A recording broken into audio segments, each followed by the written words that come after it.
Paracetamol नाम तो आप लोगों ने भी सुना होगा। तो क्या होता है पैरासिटामॉल, किस तरीके से हमारी बॉडी में काम करता है, इन सब के बारे में आज हम जानेंगे बहुत ही आसान भाषा में। तो वीडियो पूरा देखिएगा और वीडियो पसंद आए तो चैनल को लाइक शेयर सब्सक्राइब करना मत भूलिएगा। वेलकम फ्रेंड्स, DRX अभिलाषा IMS BHU के चैनल पर आपका बहुत बहुत स्वागत है। आज हमारा जो टॉपिक है वो है सबसे ज़्यादा खास, क्योंकि वो है पैरासिटामॉल। कहा जाता है कि क्रिकेट में अगर सचिन तेंदुलकर जी का नाम ना हो तो क्रिकेट अधूरा है। उसी तरीके से जब हम मेडिसिन्स की बात करते हैं तो उसमें पैरासिटामॉल ना हो तो वो मेडिसिन भी अधूरी है। तो पैरासिटामॉल सब इस्तेमाल किए होंगे अपनी लाइफ में कभी ना कभी। तो क्या होता है, कैसे काम करता है, इन सब के बारे में आज हम जानेंगे। तो पूरा वीडियो बहुत ही ध्यान से देखिएगा। पैरासिटामॉल यानी कि एसिटामिनोफेन अगर किसी भी दवा के ऊपर, किसी भी दवा के फॉर्मूला पे लिखा हुआ है तो इसका मतलब उस दवा में पैरासिटामॉल है। ये जो दवा होती है वो उसका मेन काम एंटीपायरेटिक और एनाल्जेसिक का काम होता है, जो कि आप माइल्ड पेन में भी इस्तेमाल कर सकते हैं, मॉडरेट पेन में भी इस्तेमाल कर सकते हैं। मतलब कम छोटी से छोटे दर्द और बड़े से बड़े असहाय दर्द में भी पैरासिटामॉल काम करता है। तो क्या है इसके पीछे, इतना क्या हुआ, इसकी हिस्ट्री को समझते हैं। तो पैरासिटामॉल को सबसे पहले वॉन मैरिंग ने 1893 में इस्तेमाल किया था क्लिनिकली। उसके बाद धीरे धीरे 1950 में यूनाइटेड स्टेट एंड 1956 में जाके ऑस्ट्रेलिया में ये थोड़ा थोड़ा डिस्ट्रीब्यूट होने लगा, लोगों के सामने आने लगा। 1960 और 1970 में क्या हुआ कि इसका जो यूज़ हुआ वो बहुत ही ज़्यादा होने लगा, जिसके कारण क्या होने लगा कि लोग इसको बिना प्रिस्क्रिप्शन के ही एज अ पेन किलर इस्तेमाल करने लगे।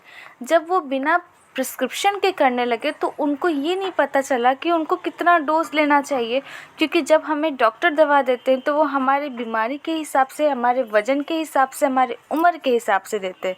तो जब लोगों को ये पता ही नहीं था तो वो अपने हिसाब से पैरासिटामॉल का इस्तेमाल करने लगे। इसके कारण क्या होने लगा कि उनके लीवर में टॉक्सिसिटी बढ़ने लगी, बहुत ज़्यादा पैरासिटामॉल का इस्तेमाल करने के कारण। धीरे धीरे ये टॉक्सिसिटी बढ़ने लगी।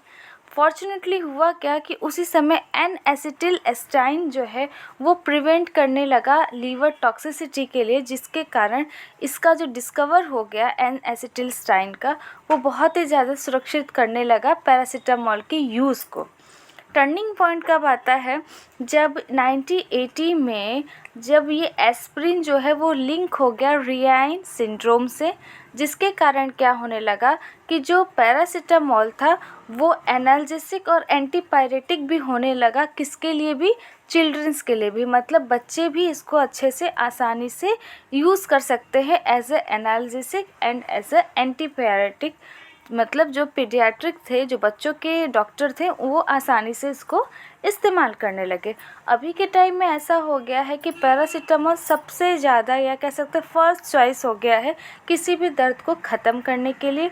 वो किसी भी तरीके के पेशेंट हो वो पैरासिटामॉल का इस्तेमाल कर सकते हैं। उसमें इंक्लूड है चिल्ड्रंस भी हो सकते हैं, प्रेग्नेंट वुमेन भी हो सकते हैं, बुजुर्ग भी हो सकते हैं, किसी भी तरीके के और किसी भी तरीके के पेन में इसका इस्तेमाल हम आसानी से कर सकते हैं। तो यही कारण है कि पैरासिटामॉल को सब दवाइयों का राजा कहा जाता है। पैरासिटामॉल का इस्तेमाल कौन कौन सी चीज़ों में करते हैं? तो सबसे बड़ी बात पेन रिलीफ और सेकंड फीवर। अगर आपको किसी भी तरीके का पेन हो, लाइक हेडेक हो, मसल्स पेन हो, डेंटल पेन हो, कोई भी प्रॉब्लम हो, तो उन सभी चीज़ों में आप पैरासिटामॉल का यूज़ कर सकते हैं। ये बहुत ही सेफ़ होता है। और उसी तरीके से अगर आपको फ़ीवर है तो भी आपको पैरासिटामॉल का इस्तेमाल करके आप फ़ीवर को भी कम कर सकते हैं। बात आता है कि कैसे पैरासिटामॉल फ़ीवर को कम करता है या कैसे हमारे दर्द को कम करता है। तो सबसे पहले हम समझते हैं कि पैरासिटामॉल हमारे फ़ीवर को कैसे कम करता है। जो हमारा बॉडी है उसका जो टेम्परेचर रेगुलेट किया जाता है, यानी कि जो हमारे शरीर का तापमान है उसको जो कह सकते हैं कि संचालित करता है, वो है हमारे ब्रेन का हाइपोथैलेमस। जब कोई इन्फेक्शन हो जाता है तो हमारी बॉडी में प्रोस्टाग्लैंडिन जो है वो बढ़ जाता है, उसका सिक्रेशन जो है काफ़ी ज़्यादा अधिक हो जाता है। इस प्रोस्टाग्लैंडिन का सिक्रेशन अधिक होने के कारण जो हमारा हाइपोथैलेमस है, जो कि ब्रेन में स्थित है, वो थोड़ा डिस्टर्ब होने लगता है, जिसके कारण क्या होता है कि ये हमारा जो ब्रेन है वो नए बॉडी टेम्परेचर को क्या कर सकता है, मतलब नए बॉडी टेम्परेचर को पैदा करता है, जिसके कारण क्या होता है कि हमारा जो बॉडी है वो थोड़ा सा टेम्परेचर उसका और ज़्यादा गर्म होने लगता है, जिसको फीवर कहते हैं। पैरासीटामॉल क्या करता है कि ये जो प्रोस्टाग्लैंडिन का सिक्रेशन हुआ ना, उसको धीरे धीरे कम करता है, जिसके कारण जो हमारा हाइपोथैलेमस है वो हमारे जो बॉडी का टेम्परेचर होता है वहाँ तक उसको वो भी ला देता है। इस तरीके से पैरासीटामॉल क्या करता है कि प्रोस्टाग्लैंडिन के सिक्रेशन को कम कर देता है, जिसके कारण हमारा जो बॉडी का टेम्परेचर हाई होता है वो लो होने लगता है, कम होने लगता है। किस तरीके से पैरासीटामॉल हमें पेन में रिलीव करता है, तो जस्ट लाइक फीवर उसी तरीके से पेन में भी कम करता है। ये क्या करता है, जब हमारी बॉडी में कोई इंजरी हो जाती है, कोई घाव लग जाता है, चोट लग जाता है, हमारी बॉडी में प्रोस्टाग्लैंडिन का सिक्रेशन बढ़ जाता है, जिसके कारण क्या होता है कि हमें दर्द होने लगता है, क्योंकि हमारी जो नर्व होती हैं वो स्टिमुलेट होने लगती है। पैरासीटामॉल क्या करता है कि वो जो सिक्रेशन होता है ना प्रोस्टाग्लैंडिन का, उसको ही ब्लॉक कर देता है, जिसके कारण हमारे ब्रेन तक वो मैसेज पहुंच ही नहीं पाता है पेन का कि हमें पेन हो रहा है। और जिसके कारण क्या होता है कि जब तक हमारा बॉडी पार्ट वो जहाँ पे चोट लगा है, यहाँ पे जहाँ पे इंजरी हुई है, वो जब तक हील नहीं हो जाता है, जब तक हम फील ओके नहीं हो जाते, तब तक हमें पता ही नहीं चलता, क्योंकि वो जो संदेश जा रहा था ना ब्रेन तक नर्व का, वो हमें पहुंचता ही नहीं है। और यही कारण है कि पैरासीटामॉल पेन में भी बहुत अच्छा काम करता है, पेन रिलीफ के लिए बहुत ही अच्छा होता है। अब बात करते हैं how long does a paracetamol take to work. कितना समय लगता है पैरासीटामॉल को काम करने में, या कह सकते हैं कि अगर हमने एक टैबलेट पैरासीटामॉल का खाया तो कितना समय तक हम इंतज़ार करें उसका इफ़ेक्ट आने के लिए। तो कहा जाता है कि 30 to 45 मिनट आपको इंतज़ार करना होगा एक पैरासीटामॉल टैबलेट खाने के बाद उसके इफ़ेक्ट का। अगर 30 मिनट से लेके 45 मिनट तक आपको इफ़ेक्ट नहीं आता है तो आपको फिर दूसरा टैबलेट खाना चाहिए। वैसे तो 30 to 45 मिनट जो है वो बहुत ही ज़्यादा होता है किसी भी पैरासीटामॉल टैबलेट को उसका इफ़ेक्ट लाने के लिए। और अगर ऐसा नहीं हो पा रहा है तो आपको आपके डॉक्टर्स के साथ जाके कंसल्ट करना चाहिए कि ऐसा क्यों हो रहा है, क्योंकि अपने से ज़्यादा मेडिसिन खाने से, मैंने पहले ही बताया कि पैरासीटामॉल से लीवर टॉक्सिसिटी बढ़ सकती है, तो उन चीज़ों का आपको ध्यान देना चाहिए। अगर आपको 30 to 45 मिनट तक उसके बाद भी अगर आपको पैरासीटामॉल खाने के बाद आपका फ़ीवर कम नहीं हो रहा है या पेन रिलीफ़ नहीं हो रहा है तो आपको डॉक्टर से कंसल्ट करना चाहिए। अब बात कर सकते हैं कि डोज़ कितना होना चाहिए। तो हर एज के लोगों के हिसाब से और सबके वज़न के हिसाब से जो वेट होगा, जो उनका वज़न होगा, उसके अकॉर्डिंग ही हम जो है पैरासीटामॉल के भी mg को डिसाइड करते हैं, वेट को डिसाइड करते हैं। जैसे अगर किसी व्यक्ति का वज़न 10 से 15 किलोग्राम है, या आप कह सकते हैं किसी का बच्चे का वज़न 10 से 15 किलो है, तो उसके लिए 150 mg 3 टाइम्स इन 24 आवर्स। अगर 24 घंटे में 3 टाइम ही देना है और 3 टाइम से ज़्यादा आपको नहीं देना है। दूसरा, अगर 20 to 30 kg है तो आप डोज को दुगना कर सकते हैं, 300 mg कर सकते हैं, और वो भी 24 घंटे में सिर्फ 3 बार दे सकते हैं। इसी तरीके से अगर एडल्ट्स हैं या जिनका वेट ज़्यादा है, आप उनको 500 mg to 600 mg तक दे सकते हैं, 3 टाइम्स इन 24 आवर्स। बात करते हैं how often can I take the paracetamol, कितना बार या कितने समय के अंतर में हम पैरासीटामॉल को खा सकते हैं।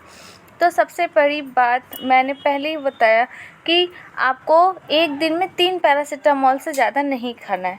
लेकिन अगर आप बहुत ज़्यादा तकलीफ़ में हैं, बहुत ज़्यादा पेन में हैं, बहुत ज़्यादा फ़ीवर है जो कि कम नहीं हो रहा है, तो आप एक दिन में 4 डोज़ ले सकते हैं। लेकिन इन 4 डोज़ों में एटलीस्ट 4 हावर्स का गैपिंग होना चाहिए। आप ऐसे समझिए कि अगर आपने एक दवा 12 बजे लिया है तो दूसरा आपको 4 बजे, देन 8 बजे एंड देन फिर 12 बजे, ऐसे गैपिंग में ही लेना होगा। आपको बहुत ज़्यादा दवा एक साथ लेने से काफ़ी ज़्यादा डैमेज हो सकता है, लीवर में प्रॉब्लम हो सकती है।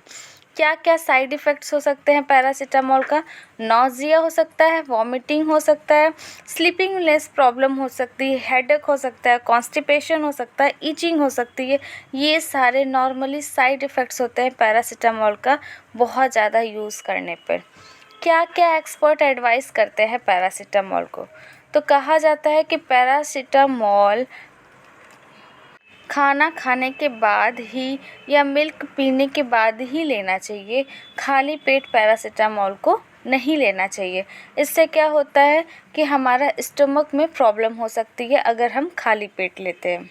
सेकंड, आपको जब भी पैरासिटामॉल लेना है तो एक निश्चित समय तक लेना है। ऐसा नहीं कि अगर आपको कोई मान लीजिए आपके सर में दर्द रहता है तो आप रेगुलरली अगर आप दिन में 2 बार पैरासिटामॉल ले रहे, 1 दिन लिया, 2 दिन लिया, 3 दिन लिया, इससे ज़्यादा आपको पैरासिटामॉल का इस्तेमाल नहीं करना है, बहुत ही कम करना है। अगर आप उसको रेगुलरली अपने डाइट में यूज़ करने लगते हैं, यानी कि आप रोज़ उसको पैरासिटामॉल को खाते हैं, तो इससे काफ़ी ज़्यादा सीरियस कॉम्प्लिकेशन हो सकते हैं।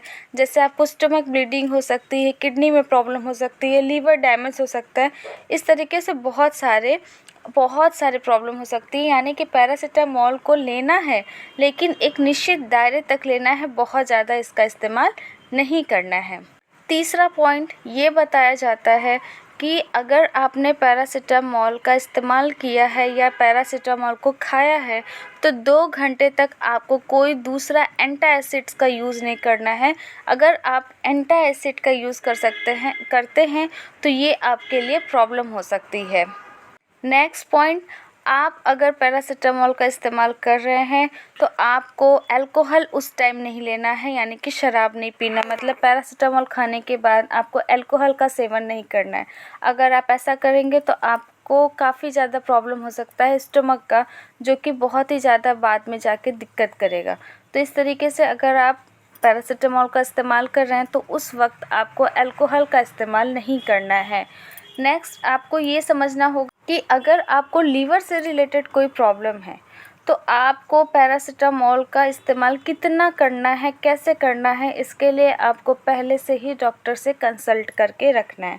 और लास्ट पॉइंट कि अगर आप रेगुलरली पैरासिटामॉल का इस्तेमाल कर रहे हैं, आपको कुछ ऐसी प्रॉब्लम है कि आपको रोज़ पैरासिटामॉल खाना पड़ रहा है, तो इसके लिए आपको रोज़ के रोज़ आपको मतलब अपने डॉक्टर से रेगुलरली मिलना होगा कि आपके कोई किडनी में तो प्रॉब्लम नहीं हो रही है, आपके लीवर में फंक्शन में कोई प्रॉब्लम नहीं हो रही है, आपके ब्लड कंपोनेंट में, मतलब आपको अपनी बॉडी का चेकअप कराते रहना है अगर आप रेगुलरली पैरासिटामॉल का इस्तेमाल कर रहे हैं। क्योंकि अगर आप रेगुलरली इस्तेमाल करेंगे तो इससे आपको kidney damage, liver damage, stomach pain, बहुत सारे और प्रॉब्लम हो सकती हैं। तो मुझे उम्मीद है कि आप लोगों को मेरा वीडियो पसंद आया होगा। अगर कोई क्वेश्चंस है तो वो भी लिखिए कमेंट्स में और हमारा फीडबैक बताना ज़रूर बताइए। Thanks for watching. Thank you.